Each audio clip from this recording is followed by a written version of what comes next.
एक गांव में एक गरीब आदमी रहता था जिसका नाम अशोक था। अशोक बहुत ही मेहनती और ईमानदार आदमी था।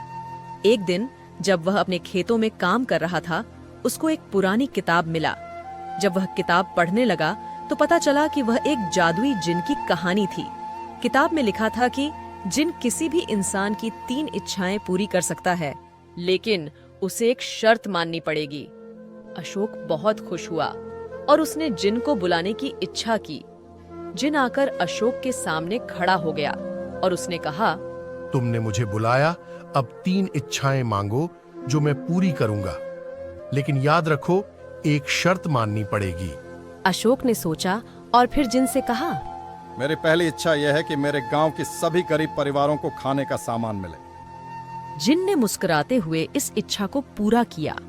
फिर अशोक ने अपनी दूसरी इच्छा को बताया, मेरी दूसरी इच्छा यह है कि मेरे गांव में एक स्कूल बने जहां हर बच्चा पढ़ाई कर सके। जिन ने इस इच्छा को भी पूरा किया। अब अशोक अपनी आखिरी इच्छा बताने वाला था। उसने गहरी सोच विचार कर बोला, मेरी आखिरी इच्छा यह है कि मैं जादू जिन के बिना खुश रह सकूं। जिन ने हंसते हुए कहा, तुमने सचमुच सीधी और सच्ची इच्छा जाहिर की है और बोला, तुम खुश रहोगे, मेरी जरूरत नहीं है। और जिन गायब हो गया।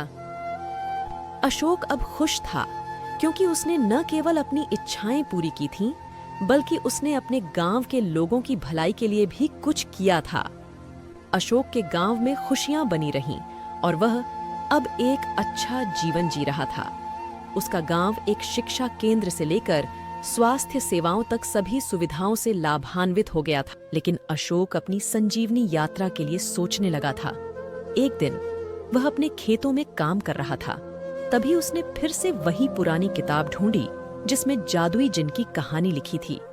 किताब के पन्नों के बीच में उसने एक छोटी जगह देखी जहां जिन की संजीवनी यात्रा का वर्णन था। अशोक कुछ देर तक सोचते रहा, फिर निश्चय किया कि वह जिन से मिलना चाहता है।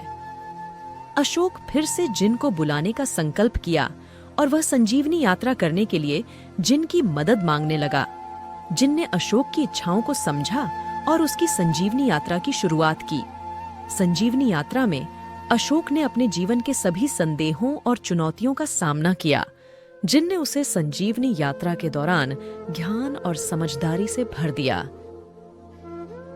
यात्रा के अंत में जिन ने अशोक को एक अमृत का बोतल दिया जिससे वह अमर हो जाएगा। अशोक वापस अपने गांव लौटा, लेकिन उसने अमृत का उपयोग नहीं किया। वह समझ गया कि अमर होने के बजाय अपने जीवन को सजीव और सहायक बनाने का अर्थ समझना चाहिए। इस अनुभव से जीवन में यह सीख मिली कि असली खुशी और संवेदनशीलता दूसरों की मदद करने में है। अशोक ने इसी भावना से अपना जीवन बिताया और उसका गांव की समृद्धि और संतुलन बना रहा। अशोक की सफलता की खबर बड़ी तेजी से फैली और उसके गांव की जनता भी समृद्धि की ओर बढ़ने लगी। उसके शिक्षा केंद्र में बच्चे नई ऊंचाइयों की ओर बढ़ते जा रहे थे। एक दिन वह जादूगर जिन अशोक को पुनः मिलने आए। जिन ने अशोक को गले लगाया और कहा, तुमने जो किया है वह बहुत सराहनीय है। तुमने सचमुच अपनी संजीवनी यात्रा पूरी की है। तुमने न केवल अपने जीवन को समृद्ध किया है, बल्कि अन्य लोगों के जीवन को भी प्रकाशित किया है। अशोक नम्रता से जिन के शब्दों का सम्मान किया। जिन ने फिर कहा, तुमने जो अमृत का बोतल पाया है वह न केवल अमृता का प्रतीक है, बल्कि वह भी एक जिम्मेदारी है। तुम अब इस अमृत का उपयोग करो जिससे तुम सदैव के लिए अमर रहोगे। अशोक ने अमृत का बोतल धारण किया और उसने आत्मसमर्पण से निरंतर सेवा की। उसका गांव और उसके आसपास के क्षेत्र में समृद्धि और संतुलन का वातावरण बना रहा। अशोक का जीवन अब अमर था। वह अपने गांव में सबको शिक्षा, स्वास्थ्य सेवाएं और रोजगार की सुविधा पहुंचा रहा था। उसके जीवन का मकसद सिर्फ अपनी खुशियों तक सीमित नहीं था, बल्कि वह सभी लोगों को खुशियों की ओर ले जा रहा था। गुजरते समय में उसके गांव में एक संकट आया। एक भयंकर सूखा ने उनके क्षेत्र को प्रभावित किया। नदियां सूख गईं, खेतों में पानी की कमी हो गई और लोगों को प्यास और भूख का सामना करना पड़ रहा था।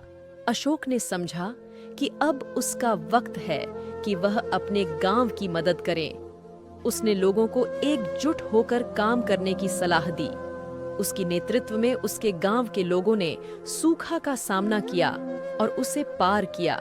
इस संघर्ष में अशोक ने एक बार फिर से अपनी गांव वालों को एक साथ लाकर दिखाया कि जब लोग एकत्र होते हैं और सामूहिक प्रयास करते हैं तो कोई भी मुश्किल काम आसान हो जाता है।